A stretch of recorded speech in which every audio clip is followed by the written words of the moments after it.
Après plus de 3 ans sans convention collective, les ingénieurs du gouvernement du Québec ont déclenché une grève générale illimitée lundi. Leur syndicat affirme que les négociations avec le gouvernement sont dans une impasse. Et ça fait 18 mois qu'ils sont assis sur leurs deux mains puis qu'ils décident de ne pas bouger de leur position. C'est ça. Laissez tomber toutes vos demandes puis acceptez les nôtres, puis là, il va y avoir une entente. On est à la limite de l'acceptable, donc c'est pour ça aujourd'hui qu'on est en grève. Cette grève pourrait entraîner l'arrêt de plusieurs chantiers routiers du ministère des Transports partout dans la province, ce qui pourrait avoir des répercussions directes sur les travailleurs et sur les projets en cours. On est comme le premier domino de la file. Quand on commence à tomber, tout le reste va suivre par la suite. Vous comprendrez que quand les 12 000 ingénieurs sont en grève, ça a nécessairement des impacts. La surveillance des chantiers, c'est de la pratique exclusive à l'ingénieur. Fait que nécessairement, quand on est en grève, mais il y a une série de chantiers qui vont arrêter. C'est un effet de cascade, hein? Fait que, tu sais, c'est pas juste les ingénieurs là, qui sont en grève. Là. Il y a l'effet de cascade sur tous les travailleurs de la signalisation, les travailleurs de la construction, tout ce qui gravite autour des chantiers routiers. Là. Il va y avoir des impacts socio-économiques. On ne peut pas se permettre vraiment de perdre une saison de chantier avec l'état des chantiers qu'on a actuellement. Ça va retarder des chantiers qui sont en cours, des chantiers qui devaient débuter et les appels d'offres aussi. Là. On espère que ça va se régler rapidement, puis que les travaux puissent reprendre parce que la saison est courte. Hein.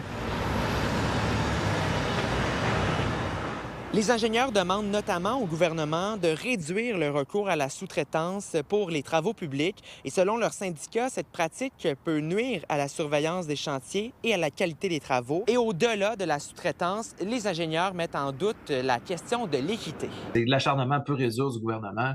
Ils ne nous offrent pas ce qui a permis de régler aux autres groupes. C'est pas parce qu'on demande de Klondike. Là, écoutez, là, on demande d'être considéré comme à même titre que les autres fonctionnaires. On s'enligne pour un long conflit.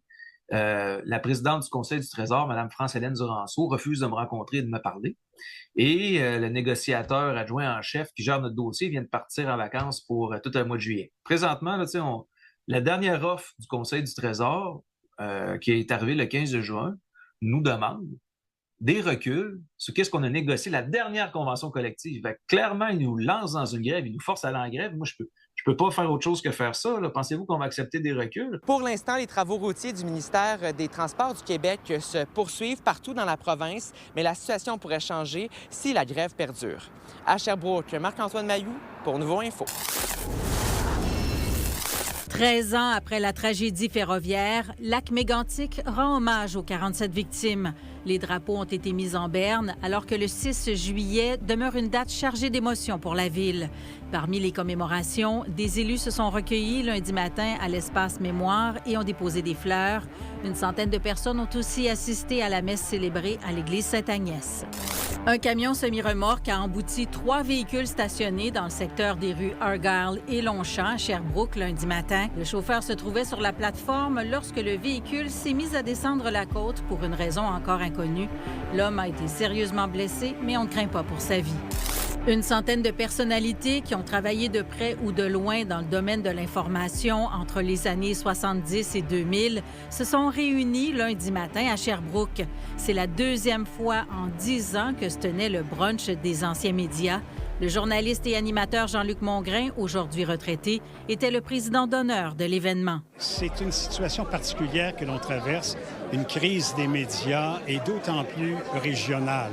Il faut être capable de développer dans sa passion une adaptabilité à ce métier-là.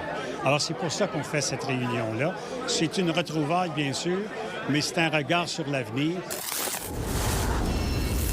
Ici, on est vraiment devenu une lutte emblématique. Après près de 3 ans de mobilisation, les opposants au développement éolien du projet Mauricie ne comptent pas ralentir le mouvement.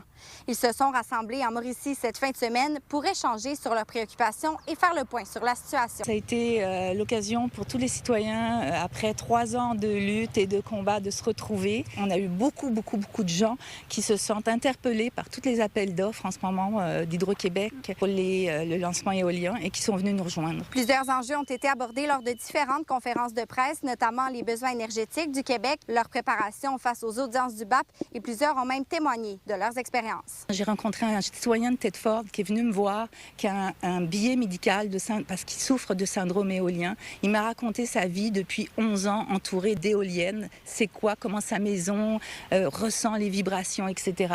J'ai eu une dame de Shawinigan qui m'a raconté comment sa mère a été forcée de signer alors qu'elle est en perte d'autonomie et que ses enfants sont même pas au courant. Plein d'histoires comme ça là qui viennent alimenter le pourquoi on est dans cette lutte depuis le début. Il y a des projets innovateurs qui peuvent être installés un peu partout dans différentes municipalités qui vont peut-être être une meilleure solution. Je pense qu'on peut faire appel à plusieurs spécialistes pour vraiment prendre le temps de discuter puis de réfléchir, bon, mais qu'est-ce qui serait plus prometteur? Parce que pour l'instant, en ce qui concerne TES Canada, selon les informations qu'on peut avoir un peu partout, ça semble pas être si prometteur. Les experts disent que c'est du gaspillage énergétique. Les opposants demandent une réflexion beaucoup plus large sur le développement éolien. Ils s'inquiètent entre autres de l'implantation de projets dans des milieux habités et sur des terres agricoles. Ce qu'on réclame, c'est qu'il y ait un BAP générique qui se fasse au niveau du développement éolien, une réelle réflexion sur la transition énergétique, impliquer les citoyens davantage, voir d'autres solutions que le développement éolien pour la transition énergétique, de faire un moratoire pour dire, là, on s'arrête, on met ça sur pause et on prend le temps de réfléchir à ce qui est plus efficace et ce qui va rallier tout le monde. Quand on voit une autoroute, parce que c'est de ça qu'on parle, parce que 25 à 35 mètres pour avoir un chemin de déforestation, c'est des autoroutes en plein milieu de la forêt. Et quand on voit les images, c'est là qu'on réalise. Il faut dire que ce projet-là, dans Mekinac et Deschenaux, c'est le premier projet de cette ampleur en milieu habité. Ça a des conséquences. C'est pas sur des terres publiques, là. C'est à côté de nos habitations. La mobilisation est loin d'être terminée et les opposants souhaitent poursuivre leur action. D'ailleurs, une marche citoyenne est prévue d'ici la fin de l'été. À Hérouville, Coralie Morancy pour Nouveau Info. La navette fluviale entre Trois-Rivières et Bécancour reprend officiellement ses activités cette année pour une deuxième année. Le but, faire découvrir et créer des liens entre les deux municipalités. Bien, ça représente bien sûr quelque chose de pratique parce que c'est intéressant pour nos citoyens réciproques de pouvoir aller de l'autre côté de façon agréable sur la navette et tout ça.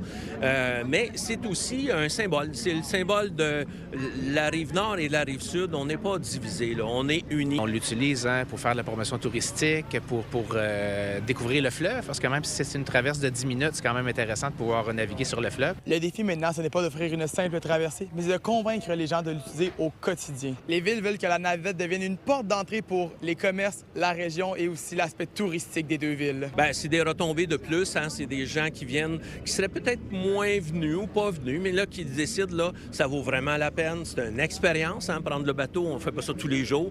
C'est une expérience, donc on vit cette expérience-là. Et après ça, bien, on va prendre un bon repas, on va prendre une bonne bière ou un verre de vin. Donc, c'est bon des deux côtés pour nos commerçants. Bien, on l'a vu déjà en fin de semaine pour la première semaine. Il y a eu près de 1300 passagers, près de 200 vélos là, qui ont pris la traverse. Donc, des gens qui se promènent à la fois sur la rive nord, sur la rive sud, qui vont encourager les restaurants. C'est vraiment un projet qui est très structurant, notamment pour Trois-Rivières, pour la Mauricie, mais également pour le centre du Québec, parce que ça permet vraiment d'assurer une liaison entre les deux rives et de faire profiter chacun des citoyens et des touristes qui viennent visiter le centre du Québec ou la Mauricie d'avoir un accès à une autre région. Donc, c'est hyper structurant et les dates qui ont été choisies et les heures qui ont été choisies font en sorte que tout ce qui est offert en après-midi et en soirée peuvent vraiment bénéficier là, aux touristes des deux régions. La navette a connu un grand succès l'été passé lors de sa saison estivale avec plus de 15 000 passages.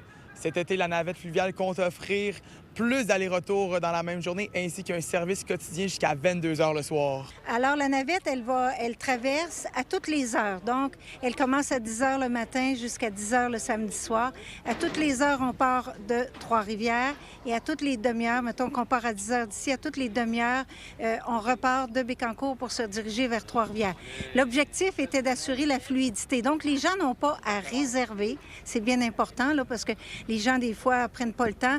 Les gens, spontanément, peuvent arriver ici, puis, oups, il y a un bateau dans l'heure qui suit. En misant à la fois sur le transport, le tourisme et la collaboration entre Trois-Rivières et Bécancour, les villes espèrent faire cette navette fluviale un incontournable pour cet été. La navette sera en fonction jusqu'au 6 septembre. À Trois-Rivières, William Gem pour Nouveau Info. Pour toutes vos nouvelles, nos chroniques et des vidéos, consultez le site nouveau.info.